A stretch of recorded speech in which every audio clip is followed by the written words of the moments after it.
So when I accepted the position as interim president at Keene State, it was very clear to me that the obligation that I was accepting was stabilizing the campus.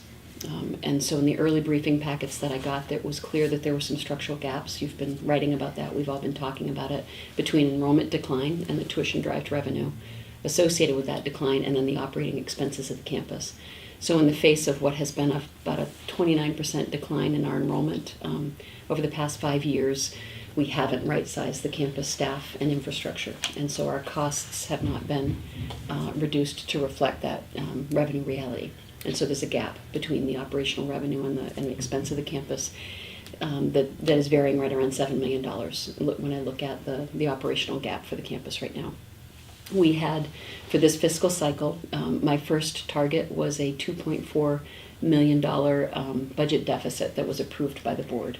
So Keene State, for this fiscal year, July 1, 17 through June 30, 18, had to contain itself to a $2.4 million deficit, and we were running a larger deficit than that based on our expenses and revenue. We also had a shortfall in our revenue projections for this year. We didn't meet our enrollment target that was set as part of that budget with the board. So the deficit grew a little bit more between the time that I accepted the job and actually got on campus. So the past 5.5 weeks, we've been working in what I'm considering phase 1, which is adapt. The adaptive phase of Keene State's turnaround, and that is to make sure that we take immediate action in a couple of areas of work to get us to a $2.4 million budget deficit for this year as a minimum. And so we're looking at the revenue enhancement opportunities that we have as well to close even beyond this. But my first target was to get us to that $2.4 million deficit. So in phase 1, we have focused on eliminating some cost structures in senior administration. So I've realigned some of the administrative structures of the campus. We've looked at budget cutting by looking at fiscal 17 actual spending rather than budget. So we went back into the budgets from last year and the spending patterns of last year. And then we tried to right-size those based on enrollments and make some very measured cuts. What we tried to do was have each department within the campus reflect a 3 to 5% reduction from fiscal year 17 actual spending, so that we do a modest reduction, but I didn't implement that across the board. I wanted the cabinet members to go back into their teams and to try to drive down into their budgets as much as was possible.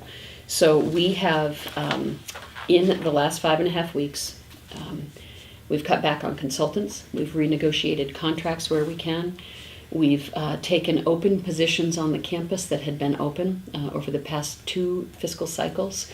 I requested that the cabinet members identify critical hires that had to be, positions that had to be filled.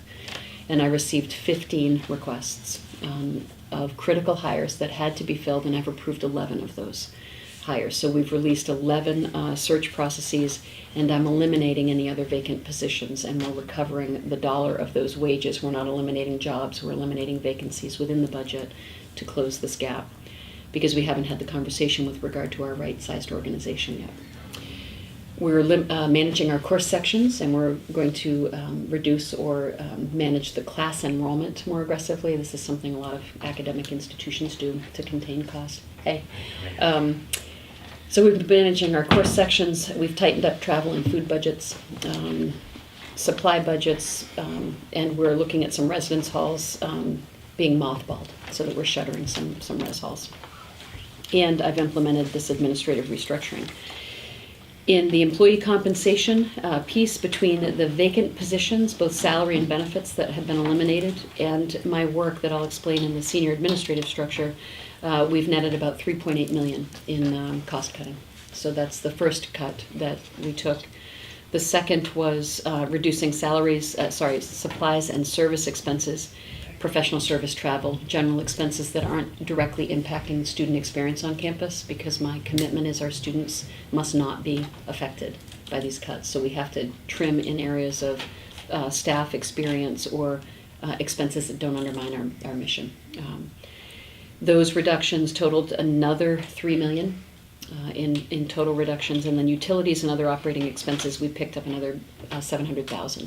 So our total budget reduction that we've put together in the last 5.5 weeks is $7.5 million, and that brings us to an approved budget. So we have an approved budget today that's been loaded for the campus, which was the date that we committed to.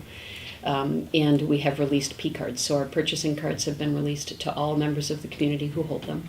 It's a central concern for me. I communicated this to the campus. They are not directly tied to our budget.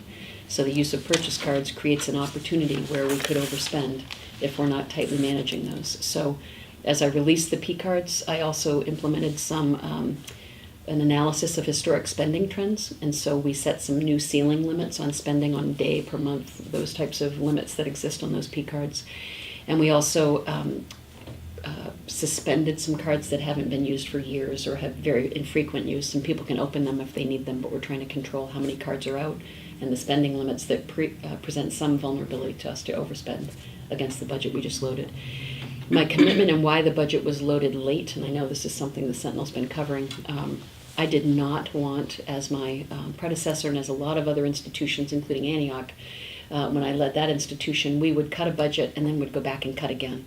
And would go back and cut again to get to our target. I did not want incremental impact. I wanted us to go through the work, identify the cuts, load those in the budget, ensure we had the dialogue at the unit levels over the last 5 weeks, and then release the budgets so that we didn't keep going back asking for further reductions to get us to where we needed to be. Can I just ask a quick clarifying question? The reductions that you just outlined, is that to get to a balanced budget or to the 2 point to the whatever? 2.4. We still have budget. Yeah, we still have 2.4 million more to go to be balanced, which I have to do by FY19. So that's the phase 2, phase 3 that I just outlined with the campus. So phase 1 was to do all that I said as far as cutting, consultants, res halls, all those pieces, and I'm happy to share the slide deck with you if that's helpful so you have these details. Those pieces got us to an improved $2.4 million deficit. The phase 2 and phase 3 work that we will begin now as well, that I just announced today, is the phase 1 got us to the $2.4 million deficit. We have to manage aggressively against the budgets that have been loaded. So I have asked the campus to be aggressive in ensuring that we don't overspend now that we've loaded a budget that's on balance for this year's approved. And in phase 2, we will have 2 task forces that come out of the cabinet that will be launched in the next week. One is a disappearing task force looking at enrollment strategy. So for our campus, part of what we, as I've looked at the data, part of what we've lost is our base. Keene State has not been attracting in the 29% decrease that we've seen in our enrollment headcount. The demographic decline that we keep talking about in the Northeast is about 7.4% decline over the same period. So we are far outpacing, and it certainly began with the Pumpkin Fest riots and the reputational harm, which is why I've been so concerned about the Pumpkin Fest, given that we have a contained Pumpkin Fest somewhere else that I would hope meet the same celebratory options for the community. Our decline started then, and we far outpaced the demographic drift. And when I look at our enrollment patterns, we've lost the 2.5 to 3.0 students that we used to yield at 40%. We're now yielding them at about 28%. The students from 3.0 to 3.5 we used to yield at about 36%, and we're yielding them at about 30%. And then our high merit students, where we focused a lot on merit and academic promise, we've not moved. We stay at about 21%, despite shifting our financial aid packaging, a lot of issues. So we haven't shaped our classes as we need to, and declared our demographic and gone after it and put merit and need-based awards on the table and scholarships to bring those students to us. So we have messaging we need to do and enrollment strategies to put into place. So one task force will be, by November 1st, giving me a recommendation of enrollment right size for Keene State. What is the right target? We've talked about 4,200. That wasn't a campus-determined headcount.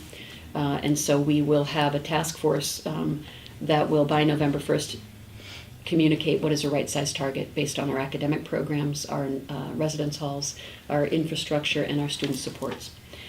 We'll talk about specific tactical actions, things we can do to get a better yield in shaping that class for fall of 18, the next fiscal cycle. How are we going to make sure we draw and attract more students? The sad part for Keene this year is our applications were quite strong. So we had a very large number of applications, bigger than we'd seen in the last 3 years, but we didn't bring those students to campus. We didn't yield them. We didn't get them to say, I've been accepted, I really want to go to Keene State. So we're going to focus very much past acceptance to get the students to make the decision to come. And so how do we do that? How do we engage them? So some tactics around that. And then some specific areas where we can get our academic affairs and student affairs teams working more closely together to talk about the value of Keene State and the experience to parents and families. By April of this next year, we will set recruitment and retention goals for the next 2 to 5 years. So we're going to set some out targets. And this task force will recommend those and some clear collaborative structures and also advanced tactics to make sure we draw the applications and make the yield. Just in the enrollment pipeline, how do you do that? And so we've got a lot of experience now. We have a lot of those tactics in place. How do we make them work together? The second task force is looking at the hard part, which I'm sure you're going to want to know more about, which is how do I close the $2.4 remaining $1 million deficit for the campus. And that is a disappearing task force that will look at budget development and our organizational structure. So what I just communicated to the campus was that by November 15th, we'll recommend an academic realignment for the campus. So that doesn't mean program elimination. That doesn't happen in 2 months or a year. It's usually a multi-year process if we're going to change our academic portfolio. But what I am talking about is focusing our academic schools together and eliminating a deanship or a series of associate deanships. So we right-size to our student enrollment now with a smaller number of administrative structures. We had a task force last year that looked at our academic structure. That task force specifically looked at our academic rigor and our academic programs, but they weren't asked in the face of a financial challenge, what would they do to organize the campus? So I'm coming back to that group and saying, we have a financial challenge. What would we do if we could organize ourselves in a leaner administrative structure that held those programs together in a coherent way that we could communicate to students? So I expect we'll reduce the number of schools that we have, but we'll realign the academic programs that we do into that smaller structure. A lot of campuses our size have smaller schools or a smaller number of schools. We have 5 deans right now, and we're going to need to eliminate some of that and bring them together. It doesn't compromise programs, doesn't eliminate opportunities for students. It's a way to focus and limit administrative cost. What it will allow us to do, and we started talking about that today, is identify what is our brand. We've not really changed our academic portfolio dramatically in many, many years.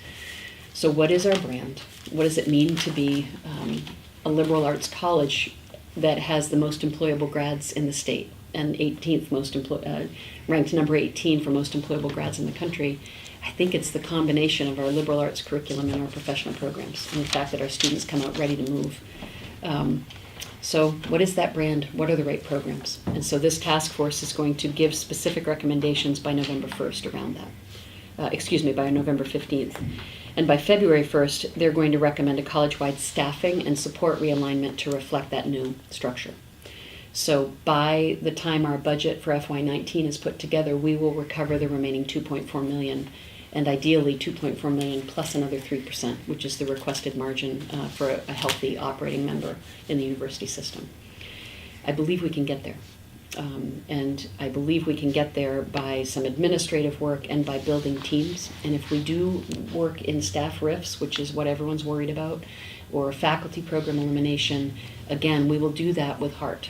Anyone who loses their position with us, and again, we've had no discussions about it. An easy way for me to have closed this budget in first phase would have been to have eliminated things we thought weren't needed, personnel, and in some areas, and I wasn't willing to do that because I don't think we know enough who we are and what we want to be in a year or 2 years with regard to our academic structure. So we need to resolve that first and then staff to it. And so we'll do that by February and then have a budget that hits target. And that will be also paired with our enrollment strategy. So I communicated that to the campus. I then gave them some comparator data around student-staff ratio. We're healthy. We're not fat by any extent, but we're also not the leanest in our university system or in our comparator network. So it's really about focusing investment in the right place, having the right portfolio. And as the phase 3 of this work is vitality. So we've got adapt. What was my second phase? Hold on, I don't remember. This was also very recent. Adapt.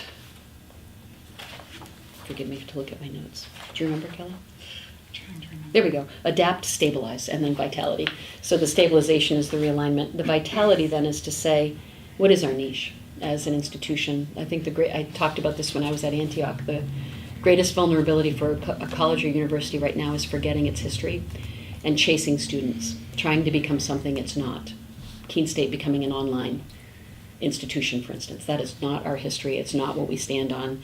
So what are the niches that we're going to command? Holocaust and genocide studies, our strong theater and dance programs, our arts and culture programs, our professional practice programs, getting a clarity of what is our brand, what is our niche, and then developing our value proposition. So as we go through these two task forces, looking at revenue and expense and organization, we're also going to be coming out with what is our value proposition, how do we define this campus and what it means to this region and to students who come here. And then what is our target student demographic? How are we going to shape that class, and how do we speak to the students in the areas we want to draw students from? I was a first-generation college student who came to Keene State, so I'm an alum who was the first in my family. We have always served first-gen students, typically at 40%. We have 51% of our students in this year's class are first-generation college students, so that's a big part of who we are. And that means something special about how you try to support those students, because I didn't and they don't understand what it means to be a college-going student and what college looks like. So we have to invest in supports. We have to invest in ways to help students navigate college when they have no context for that. We also have a lot of really incredible academic programs that can draw students from all different caliber. So we need to decide how many and in what programs and what does that class look like.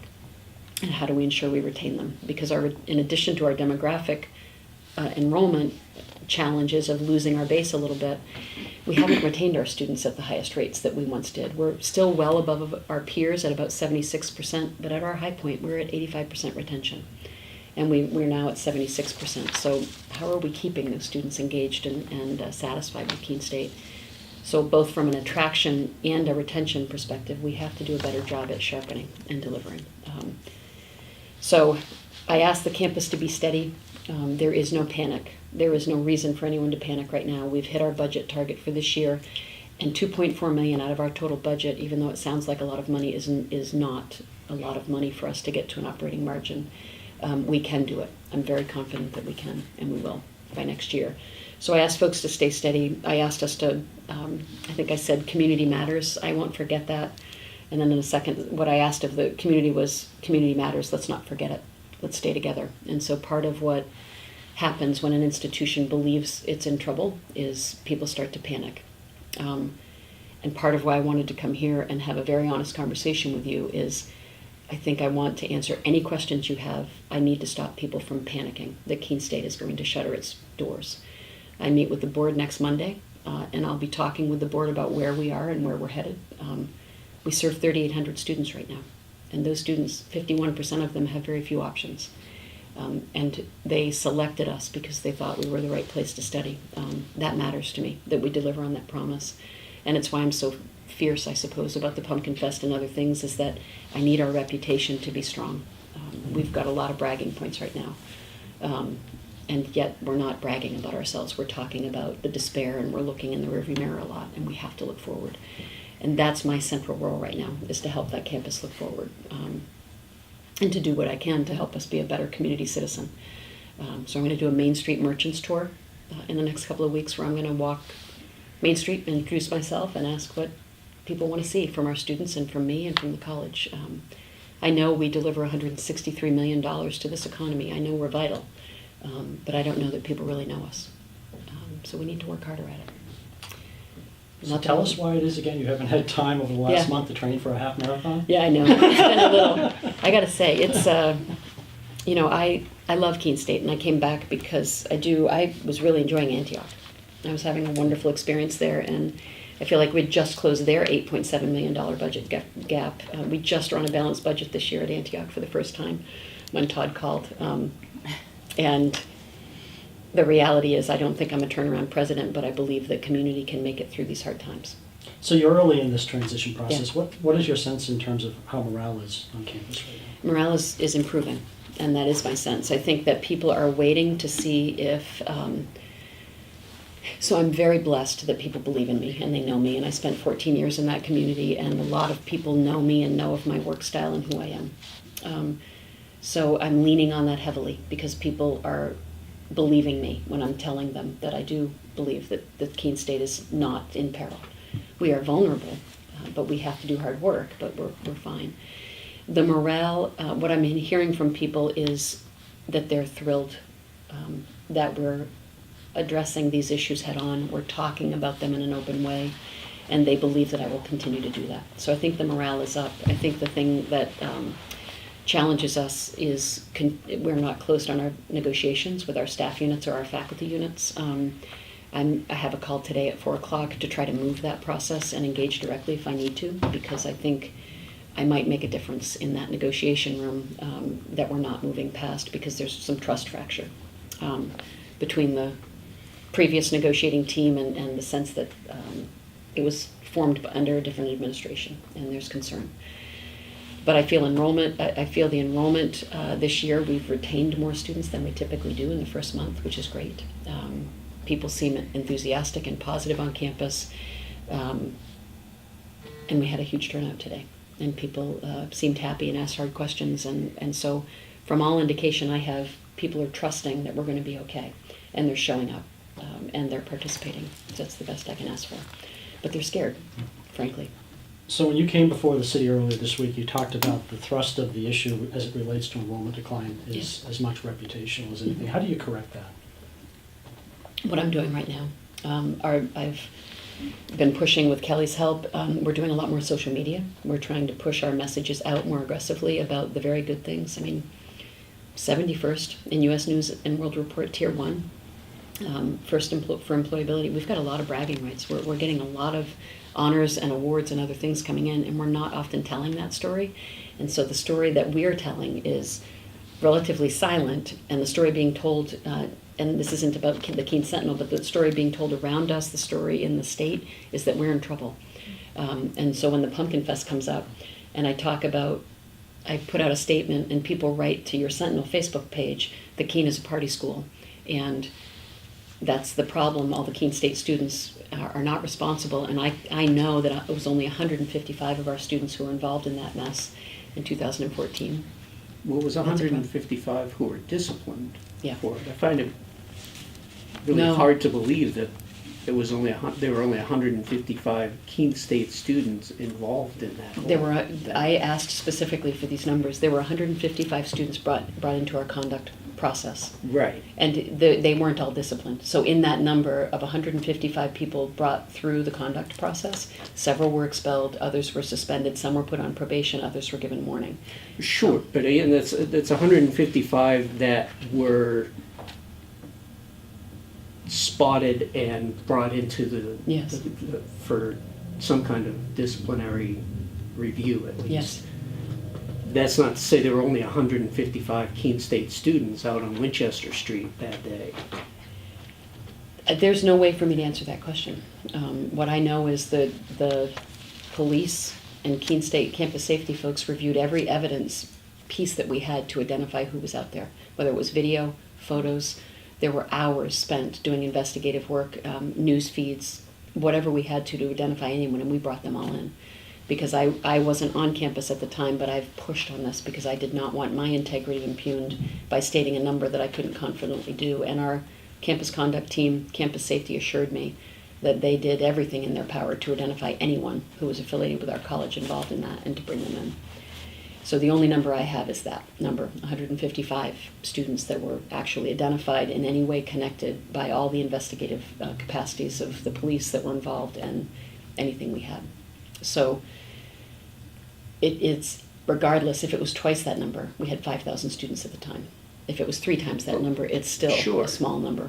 And I think we've noted that as well, that Yes. whatever the number was that was involved that day, it's certainly a great minority of Yes. Keene State students. But that's the reputation we have. And I think that's the reputation that keeps coming up is Keene State's a party school. It's why we've worked, and so please don't have the headline of anything you might write today that I said Keene State's a party school. And I'm being honest with you. We've worked very hard with landlords, with property owners, with the city police. We have staff members who go out and meet every day with the students that are in our adjoining properties to remind them of our conduct policy and to work with property owners to say, are you having an issue? Let's go back. I mean, I meet with those property owners and talk to them about, are they having a good experience? And when our students are acting unruly, we bring them in.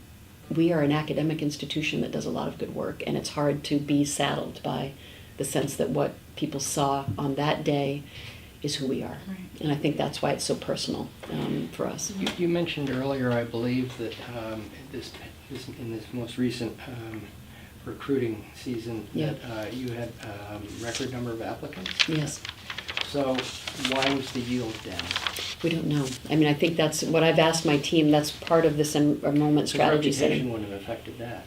Well, it did, because when folks come in and they look at, from the application point where people drop an application, they're thinking, I have these 5 schools I'm interested in. I'm going to drop an application. They go through our acceptance process. They get accepted, and then they go out and see the campus, read about the campus, and shop it to make a decision and compare it against those other campuses where they were accepted.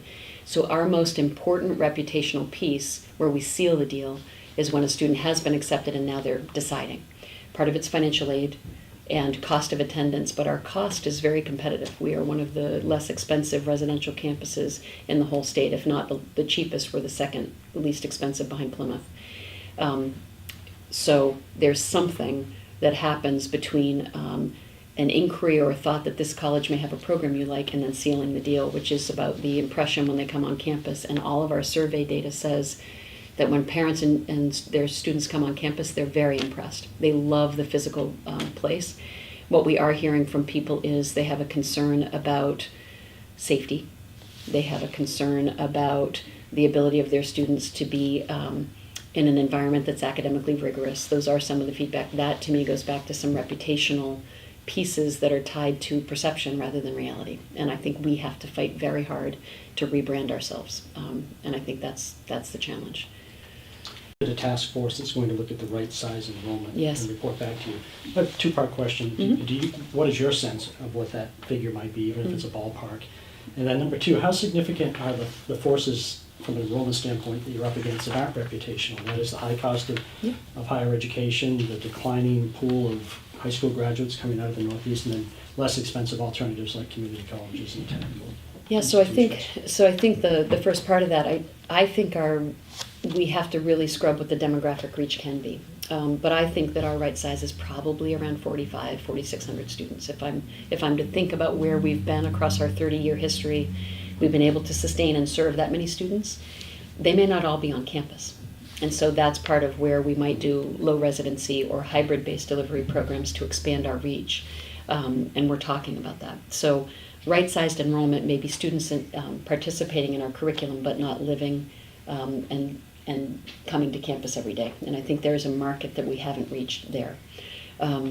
The demographic decline in the Northeast, what I think we have to offer that could be very promising for us is because of our residential campus and the safety of that campus from a perspective of no crossing roads and really elegant housing and a dining and all of that, we can attract students who are first in this country. So we're starting to talk about working with populations in Manchester and in Concord who want a 4-year degree, who might be recent immigrants to this country, and can we provide an access point to them for a safe campus with a focus on diversity and equity, and give those students an option to study with us. So there are new demographics we've not looked to before that Dottie Morris is going to be helping, along with Kamal Atkins and William Say. We're going to be really reaching out.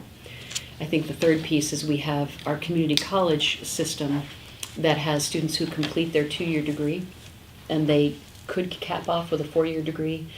Granite State offers that now at Nashua Community College. I think we have opportunity for our programs that actually could draw students if we could get them to come and find easy transfer.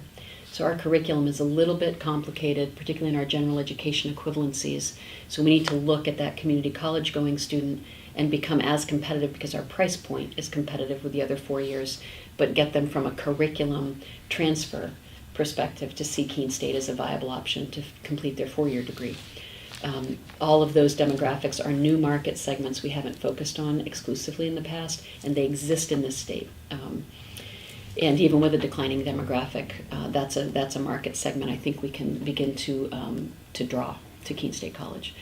The last, I think, that I've been really aggressively working on, in fact, is a partnership with Antioch and other institutions where we could build programs together that we couldn't offer otherwise. So building 3+2 programs with Antioch, where a student may come to Keene State, take their first 3 years, go to Antioch and complete 2 years and get a master's degree as on pathway. So it's a 5-year program. Keene State doesn't build it all. We send the cap-off curriculum to Antioch, and we work together in partnership to do that. And we're talking about that with Antioch, specifically in the MBA, some environmental studies programs, some education partnerships we could form, where both institutions benefit and have a captive pipeline. It helps us draw a student who wants a master's, and they can come to Keene and complete that, traveling to 2 different campuses. And we don't then grow a host of graduate programs, which would be costly to do. So I think those things are also different and would allow us to move back up a little bit.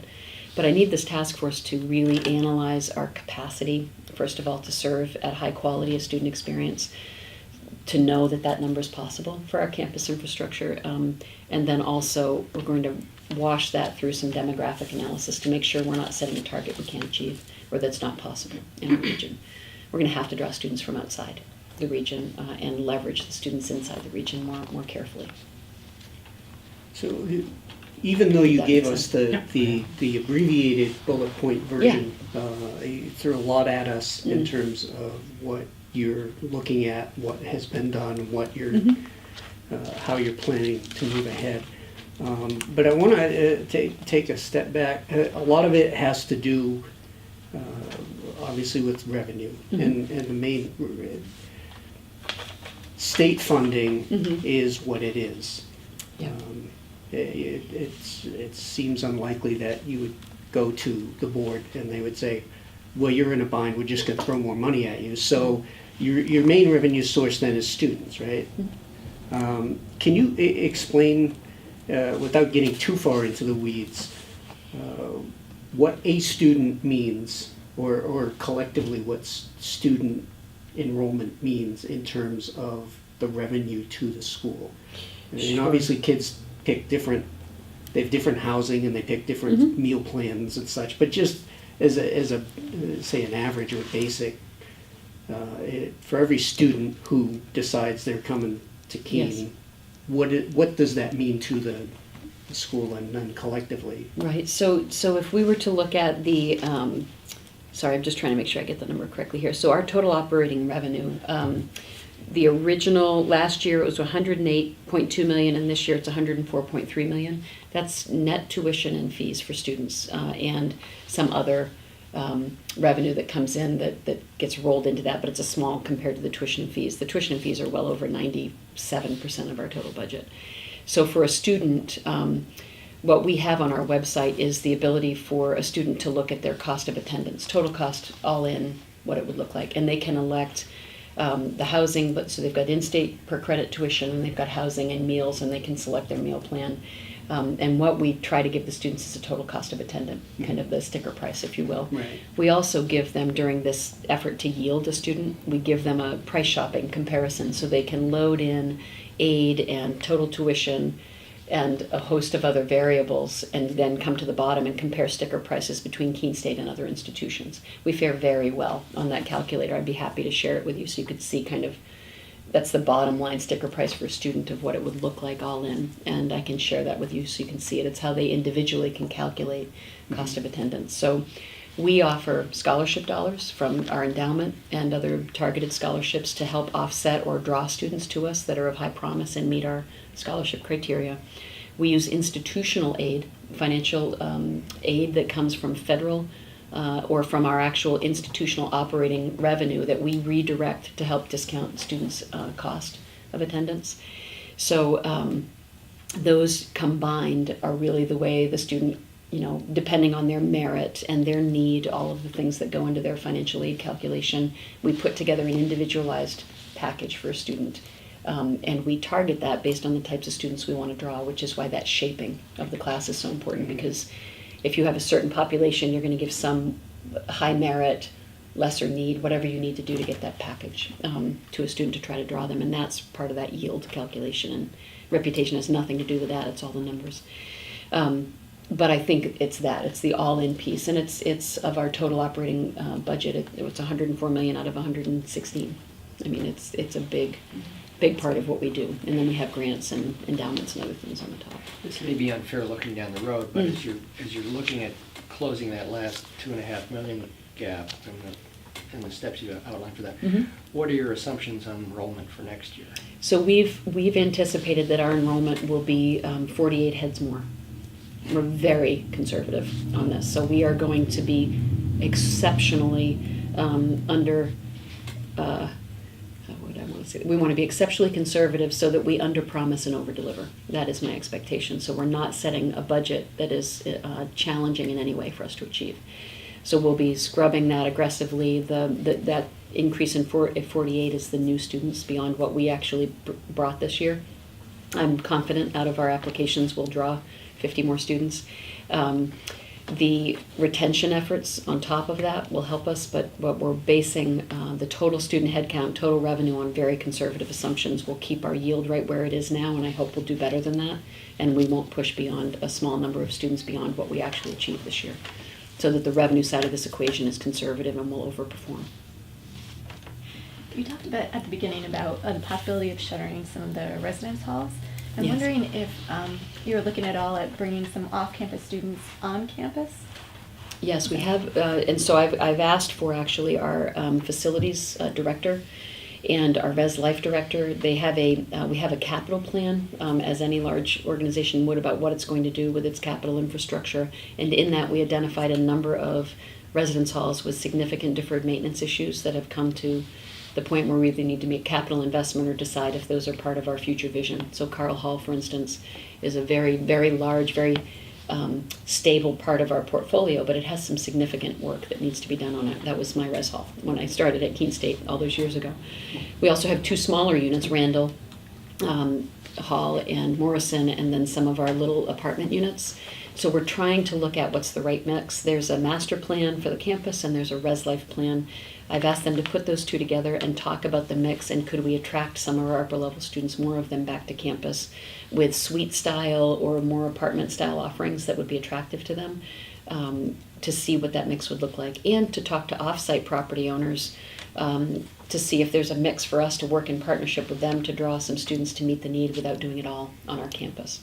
So I think all of that is going to be part of this enrollment strategy over the next 2 months or so that we'll have more detail on.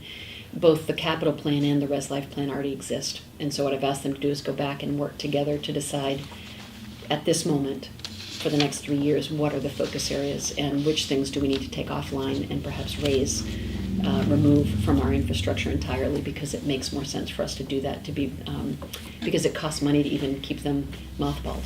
We have some level of heating we have to do so the pipes don't, those sorts of issues. If we're not going to have that full infrastructure, what would we do now to plan for that? So the next 2 months will give us better clarity on that.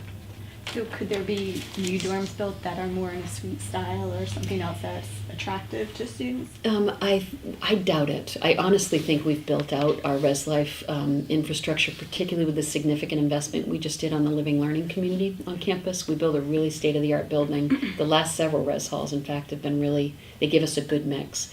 I think the issue is our older buildings taking some off, making relationships with larger property owners who want to fill out their units, working to get the right mix of who lives on our campus and who is off, because I can't imagine me going to the board asking for capital to build another residential hall at this time, particularly given that I'm going to probably right-size the enrollment at something less than what our peak was, which is what we built out to. So I don't see that in the near future, actually.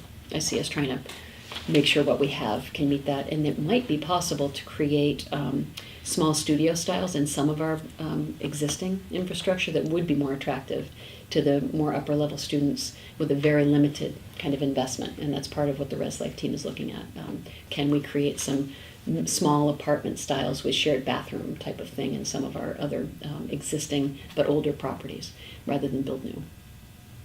So the parts of the capital plan that have been put on hold because of the current financial situation? Yeah. Specifically, I think what we were asked to do, we've increased our deferred maintenance investment, but we're not putting new bricks and mortar down. So what we're really looking at is, let's make sure that our current infrastructure is maintained. And I can say that honestly, I think that's something we haven't been aggressive enough, making sure that our budget reflects those needs of all of the existing infrastructure. So any capital or operational dollars I'm requesting right now are around deferred maintenance on our existing footprint, not new bricks. It's very difficult for me to justify that. The one thing that I may come back after this year and talk about with the board are some academic spaces or some student enhancement spaces that would allow better academic lab access, or I know we have a very significant limit on some of our lab spaces. And that's been something the students really want to see, particularly at the high level of merit when we want to draw those students. So we may need some more lab spaces, and we could do that with taking some classrooms offline and renovating them. So that's, I think, where we'll go with early capital work within our existing, just like our Res Life, within our existing structures. What can we do to meet new needs is kind of what we're putting on the table. So what projects won't get done? So there were some, and I would have to go back and I'll share the capital plan, the detailed bottom line of it, but there was a plan to renovate Carl Hall. It's a $14 million capital plan. That is not going to happen. That's just an example of the older deferred buildings that we had a major capital investment plan to attend to. Some work around the other, it's mostly res halls. It's those res halls that kind of were set to be really significantly renovated that we've really put on hold until we study them and decide what's best. That was it for Keene, because we've built out so many recent capital projects. We've kind of satisfied some of our early need, and now we're going back to look at the other mixes.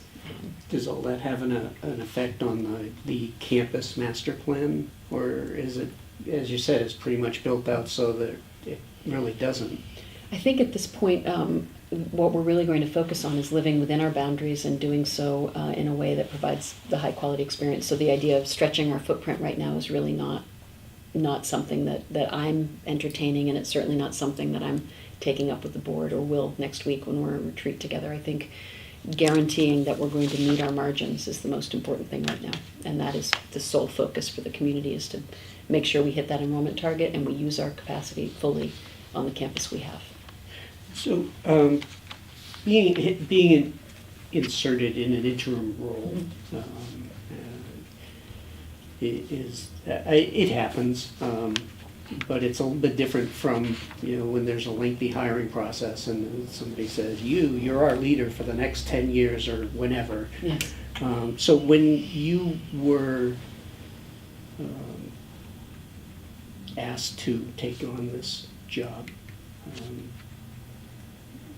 you mentioned at the beginning of this meeting that it was made clear to you that stabilizing the campus was the job one. So what other specific priorities did the chancellor or the board say, this is what we're looking for? Yeah, so from you? the chancellor is really the conversation point that I had. So the chancellor contacted me. I had worked with him before when I was interim provost at Keene State. And there were three things that we talked about. He said that he was calling to ask me if I would consider coming back to Keene State, because he thought that I had a history and a regard and a passion for the campus that would be helpful to the community, which I was really honored to hear. He knows I love the place, and so he knows that I would be a good advocate, both internally and externally, to create a vision of energy and passion to move forward, to go to a new future place. So he talked about stabilizing, both meeting the budget for this year and getting to the budget for next year, which we've spent a lot of time talking about. He talked about me becoming, because of my experience at Antioch, a stronger voice at the systems level with the other presidents to discuss restructuring within the system to cost contain. Because as a university system, there are efficiencies to be gained, as we did at Antioch, with working with your colleagues and looking at functions like procurement and budgeting and financial services. Are there ways for us to collaborate with one another and create new models for system efficiency? And so I was asked if I'd be willing and interested to bring some of my experience to that discussion, as Plymouth and Granite and Keene UNH is doing quite well right now on its enrollment and is dominating kind of the discussion within the system, and the other campuses could benefit from synergizing with one another or synergizing with the systems team to shave off some of the costs on our operational side so that we can focus more on delivery in the classroom on our campuses, because we've moved some of those costs off the campus roll. So he's asked me to think about that and be a part of that discussion with the other presidents and with the system team. And the third thing he asked me to help do was to create a future vision for the campus and for the community that takes it forward, that stabilizes its reputation and stabilizes the awareness of the board of the importance of this campus. He made it very clear that his passion was that a public liberal arts institution that prepares people for work and life has to be a part of our suite within the university system. And when he told me that, I knew I could be a part of that team, because he's not trying to change what Keene State is or has been. So he wants me to work with that community to help shape a future vision and think about the academic structure so that it could be strong going forward. So stabilizing cost, creating efficiencies at the system level, being part of those discussions, and then creating a future vision for the campus that takes us forward. So again, getting at the, when somebody has the tag interim, you think temporary. Right. So, and I guess everyone's temporary in some respect, but it seems hard to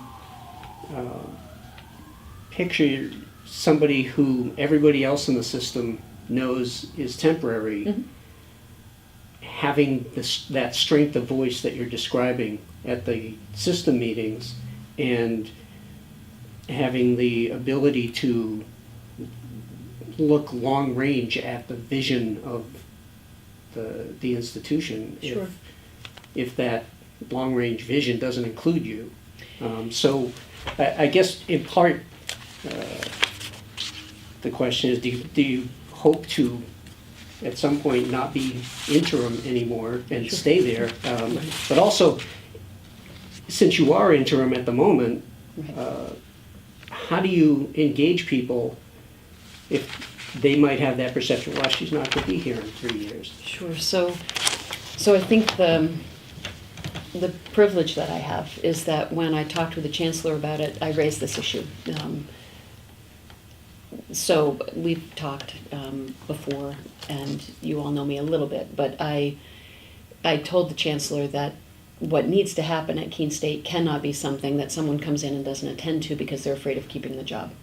So I said that my commitment is to do what's necessary to the community that I care very much about to stabilize it. And that's not what a typical interim might do. A typical interim, and that's been why oftentimes interims are not allowed to apply for the job, or they're brought in to do a certain thing and then they're moved out. Todd and I spoke about the fact that I would be eligible to apply for the job, that there would be consideration of a direct appointment depending upon performance and the feedback of the campus, and that if I'm not doing the job, I wouldn't apply for it anyway. I had a very clear conversation that I expect that I'm going to do the job to the fullest capacity that I can. And I can tell you I've had no resistance by any member of the Keene State campus to recognize me as the president of the institution right now with the full authority to do whatever needs to happen. And so I'm blessed by that because I have a history there. I think the same transfers into the university system because I know the presidents at the other institutions, and they know that I have a certain work style, and we've all worked together in the past, so there is no posturing or silencing or sidebarring that I expect in that team, because everybody knows we're all working together as a university system team. And even though I'm an interim, right now I have the responsibility and I'm being asked to try to help the system as much as anyone else is at that table. So every voice is going to be present. And so I expect that, and I haven't seen anything different in my first administrative calls, the board meetings I've been a part of. I'm asked for my position. I'm placed in the center of making recommendations. I've had nothing that would suggest to me that I'm not a full and active participant who's being heard, and I'm doing the job to the best of my abilities, and I do hope it will be adequate because I love Keene, and if I don't succeed in this, then I'll be looking elsewhere. And if I'm not asked to stay on, I'll be looking elsewhere, which means moving a family, and we'll see where that takes us. But I think I was given the explicit awareness that this wasn't a typical interim within the system, which is that I couldn't apply. That's typically what happens, and that was purposeful. My experience is the campus is rallying behind Melinda because they want her to succeed and also want the college to succeed. So I'm seeing a lot of cohesion on campus now that I think will benefit everybody in the long run. So have they deferred launching a search process? They have. There will be no search this year. The Chancellor and I talked about revisiting the issue in the spring to decide if it's a 2 or 3 year term or whether there would be some other process in the next year. Because part of what I'm also stepping into is that there are a lot of leadership vacancies or transitional moments within the leadership team at Keene State. That's part of that administrative realignment. And I, frankly, want to make sure that I set up a strong team that prepares either my successor or whomever's going to be in this position. They need a strong team. And it's challenging in some instances for provosts and others. It's very difficult as an interim to draw a very robust national pool. So there's an issue here about stabilizing the cabinet that my position has a direct impact on. And so he and I will revisit this by February. He's looking at least at a 2 year term at this point. So it's not temporary in the sense of many interims where it's 1 year. It's at least 2, and we'll be revisiting it regularly. And I will respect whatever the request is of the community. Ultimately, the college needs to decide who should be at the helm. And that's, to me, what I will respect either way. But I don't feel a silencing or an inability to do anything in any less energy than when I was the CEO at Antioch or anywhere else. I have a voice and I have a personality, and I don't know anything but fast. So we just work it. So we have this active city-college relations panel. Yes. That's doing some good work. I guess we can agree, I think, that you find that to be a meaningful Oh gosh, yes. effort. But can you imagine, or have you taken any time to try to imagine what it might be doing that it's not doing these days? Actually, a specific thing has come up. So I've been talking a little bit with Bart Sept, who's a member of the City College Commission, and with Dottie Morris, specifically about not only the work we're doing right now, but I attended an event, the Arts Alive group did an event at the Hannah Grimes Center in the Hive last week about arts and culture and how we can do more to support the arts and culture efforts of this community specifically. And in the lens of the Pumpkin Fest discussions, I actually had a conversation with Tim Zinn in one of our discussions saying, what if we were to ask if the City College Commission could form a subcommittee looking at the ways we celebrate in community, the ways that we could build a brand for Keene that is more about what defines us, whether it's a foodie culture piece that we could expand or a cultural and arts immersion component that's more structured throughout the year so that we have larger events that draw groups to us or events that really speak to the things we would like to do more of. So I think an interesting area for this commission would be beyond the city and the college, but to bring in Antioch and the Arts, a subcommittee of that commission that Keene State, I think we should be really having harder conversations about how we celebrate, what we do, what is the tapestry of things that define Keene in a different way. And I think that commission might be a way for us to start between the city and the college and then other partners to do something more purposeful. And it's not, again, it's not about the Pumpkin Fest for me, but it was the Pumpkin Fest galvanized and that Hannah Grimes event almost in back-to-back moments. I thought, this is something that we could do differently if we came together and talked about what it would mean to brand a city around events and culture and things that could be really exciting. So the reputational piece for the college and the reputational piece for the city could be much more celebratory. So that's something we've thought and had very early discussion about, and I was going to bring it to the meeting that I'm attending in, I think, 2 weeks, the City College Commission meeting, is to ask whether there's appetite for this, and could we get Machina Arts and some of the other groups together to come to a table and say, what would it look like if we all put our ideas together and tried to be planful around things that could brand us in a different way. So speaking of brand, you mentioned the college's brand earlier, and trying to put out there what the college has to offer. And so that's all as a method for attracting students. Should a public university or college be trying to compete for students as opposed to taking in those students in the state that need higher education and don't have other alternatives? You said that 51% of the students Our first you year. have are first year, but I think at one point you might also have said 51% don't have other options Or limited options. or have limited options. So is that not the first criteria for finding students, is to take care of those who are college worthy but don't have the money or the other options? Yeah, so I think, yes, I agree with you, and I think that is something that Keene State, I think, I would tell you that confidently the university system talks a lot about this, and I've been a member of the Stay Work Play Board for the past couple of years, and we've talked about attracting and retaining young talent.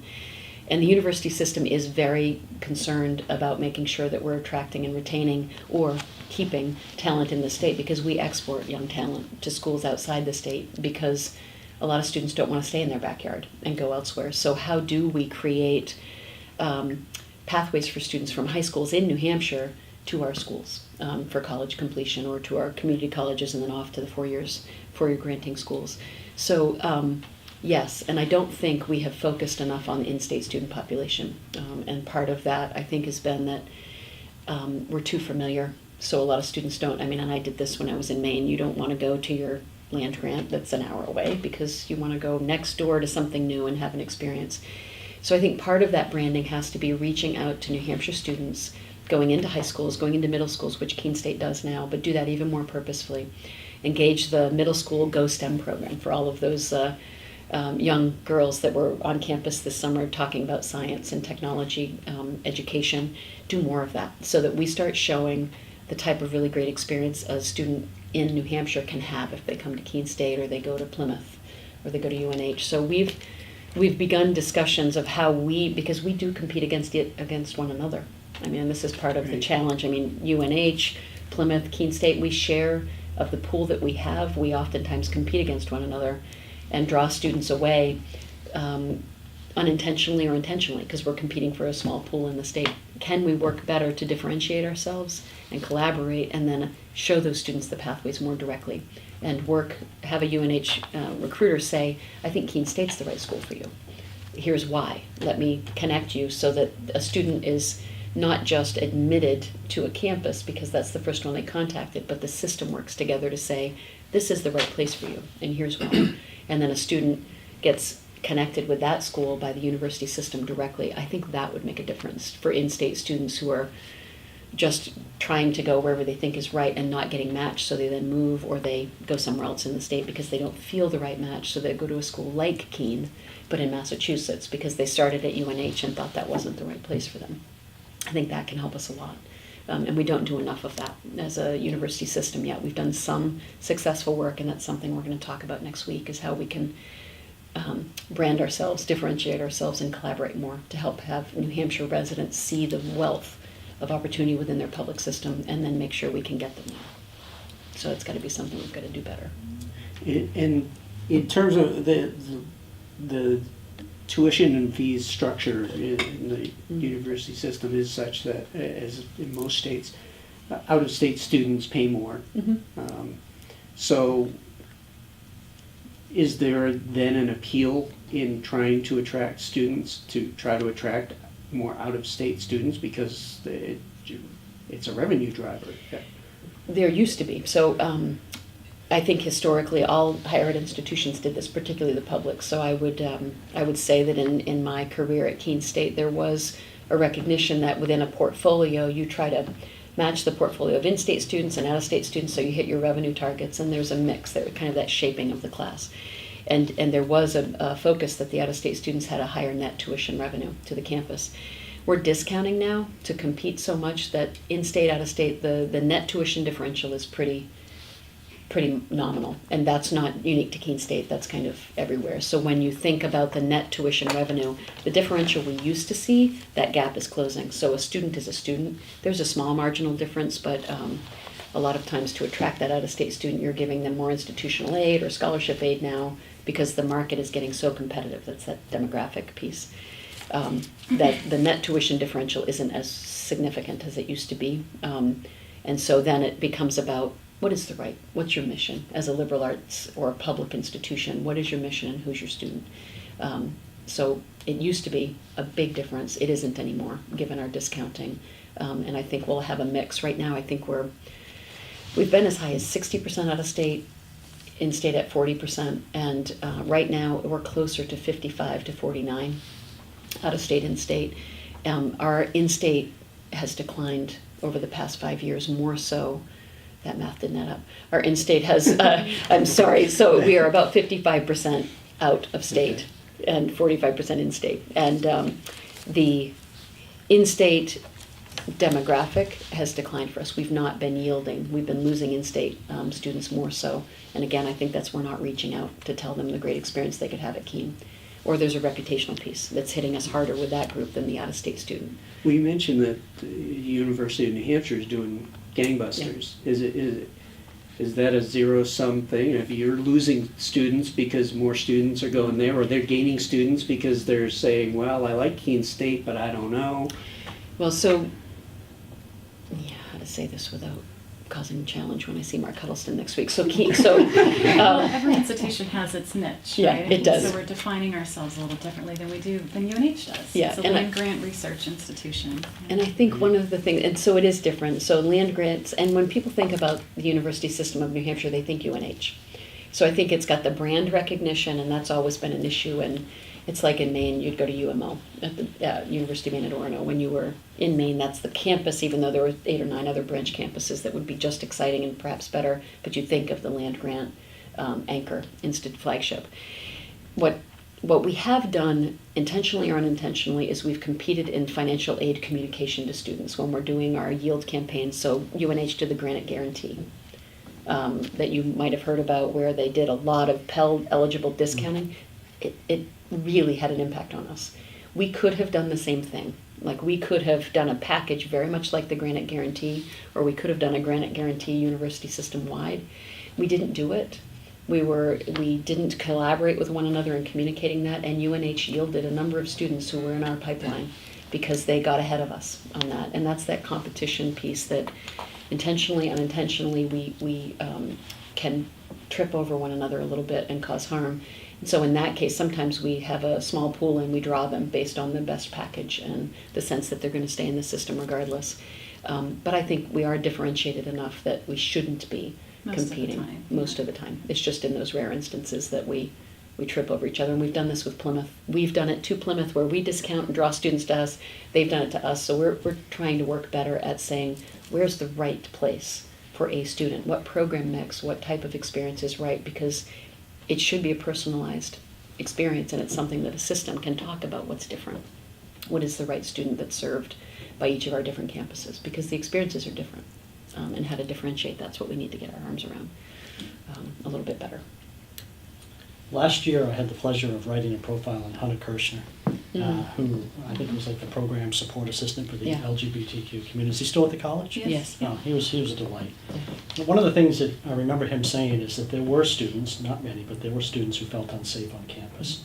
So I'm just wondering, in light of Charlottesville, in light of the allegations of racism that have prompted these big forums and turnouts in the UNH community, where is that on your radar in terms of what you might be doing, more proactively to make sure that Keene State students feel safe on campus, regardless of race, regardless of ethnicity, and regardless of sexual orientation? So I'm very lucky that I've stepped into a campus that has a long history of campus climate survey work that's been done, and then a lot of action in response to student feedback or staff and faculty feedback on safety. So we every 3 years do a campus climate survey, and so our last one was in 2014. We're about to do another one this year. Since 2014, we've hired Hunter to be part, because in 2014 there was a lot of concern students of color feeling that they had a differential level of support and a differential sense of safety. LGBT community members specifically feeling some lack of safety. That was in 2014, so we created a position. Hunter came in to help build that programming with Dottie Morris and Rocio on our campus, so we have 3 people building out programs. We're about to do that survey again, and I expect we'll see students in those areas that that team is working with feeling much safer and more supported. I think the other things that we've done a lot of work on is around our reporting. There's an open reporting of safety and concerns, so students have much faster access to tell us when they're feeling unsafe, and then to get response and feedback from the campus. That's all been part of what we do. We're a very safe campus overall, and our Clery reports show that, so we're able to communicate to students that Keene State is a safe place. Sadly, I think one of the things that I really had a hard time with is the one thing in 2014 and beyond with some student survey work that we've done since then is that students felt a little less safe in the city of Keene off campus than they did on campus. After that, there was a sense of some targeting and perhaps not feeling as safe when they left our property. And so I think that's something I'm going to look very carefully at when we do the next campus survey this fall. Is that still happening? Because if the perception of safety drifts lower when they leave our campus based on a sense that either is linked to the Pumpkin Fest and what that reaction was by the city, or it's just what the feeling is in the city of Keene, we need to know that more and then work with the police on it. So we work really closely with the police. My student affairs team have weekly meetings. We get the police logs of student behavior. We work very aggressively on that, and I think we have a really responsive system. So it is on my radar. I'm relying heavily on the campus survey work, and I think we've moved a lot of things since 2014 that'll show safety and security. I'm confident in that because we worked with them as well when I was at Antioch on issues of free speech and safety in some of the stories that you covered last year about the universities coming together. Keene State actually had systems in place that Antioch didn't, and student engagement that we didn't. So I felt really, and do feel that we've done a lot at Keene State, and there's a lot in place, and I'm hoping I'll see really positive outcome from that. Just a finer point, Yeah. we have a Title IX coordinator. His job is 100% managing Yes. complaints and concerns from our students and Yes. faculty and staff, and that's also fairly new, I think, since Yes, 2014. It is. Yes. So- So these kinds of reverberations sometimes are not really noticeable. Do you feel confident that the system you have in place would allow for you to know if these kinds of things are cropping up, or if there's a small incident or outbreak of this kind of behavior? Or I think so. I think we have good reporting structures on campus that if hate speech or discriminatory behavior happens, I think we'll know about it far better than we would have 5-7 years ago. So the reporting system is really key. The confidential reporting system in through the Title IX office, I think, and the person that we have in that position, and Jeff Mayer, just incredible integrity, incredible responsiveness, and so I think a strong reputation for students, faculty, and staff that there is follow-up, and there's a really good system within the conduct process now for us. And so I'm hoping that'll be borne out, but I have a lot of confidence in it. So we'll see how the campus climate survey, what it reflects this year, and what I see as I get more experienced on the campus with student issues. So earlier you said that you've already cut, I think it was $7.5 million, Mm-hmm.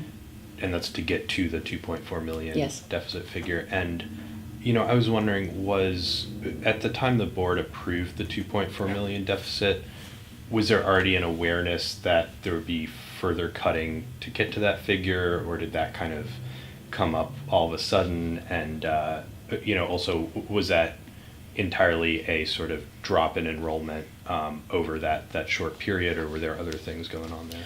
Sure. So let me just get to that slide, because I did have a slide specifically that outlined some of those details. So the board approved a $2.4 million deficit. It was part of the structural plan that was outlined by Dr. Hewitt when she stepped in as president at Keene State. She set some strategic plan in place to right-size Keene State and to brand its identity in a different lens. And so the system invested and knew that there'd be some deficit spending while they tried to create that vision. So the $2.4 million deficit was approved by the board.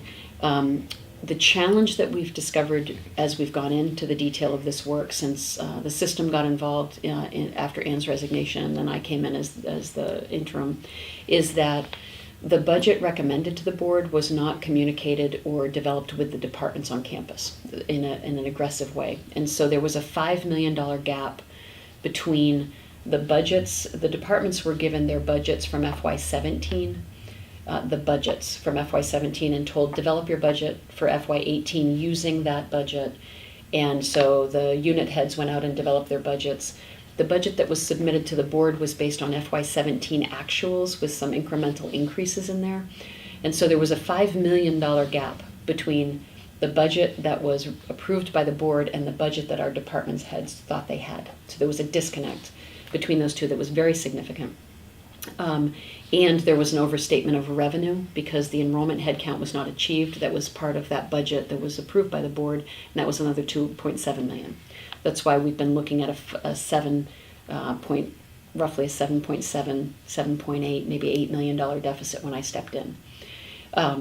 There was also last year $1 million of reserve funds that had been used to fill an operational gap on the campus, and so those things all totaled together brought us to a little over $8.7 million in the reality between the board-approved budget and what we had to spend. So it was a shortfall in revenue. It was an operational patch that was from a reserve fund that wasn't rolled into FY18, and it was the gap between what the departments developed and what was actually approved in the budget. So that's why we went into FY17 actual and said do a measured reduction from there as a starting point, and then tried to close these other pieces. So I think it was just a process of discovery to understand where some of those differentials were, but it was all tied up into those specific areas. And then related to that, I think you said, departments were starting from the actual budgets and then with a 3 to 5% reduction, but not across the board. Yeah. I'm wondering how those decisions were made in terms of which departments would get different levels of funding. So the cabinet members worked with all of the cost center leads for the entire unit. So each of the cabinet members went back into their teams to say, can we get to 97% of FY17 actual, 95% of FY17 actual? And so they worked with their units to identify where cost containment could be achieved, how could they get to that target, and not across the board, meaning that we didn't just flatten everybody across all units at all segments of their budget at 97%. We let them decide where to make up that total. So they did that work, and they couldn't get in their first round to the target that they were given, and so that's when I implemented the administrative restructuring plan, which would save about $1 million a year as well.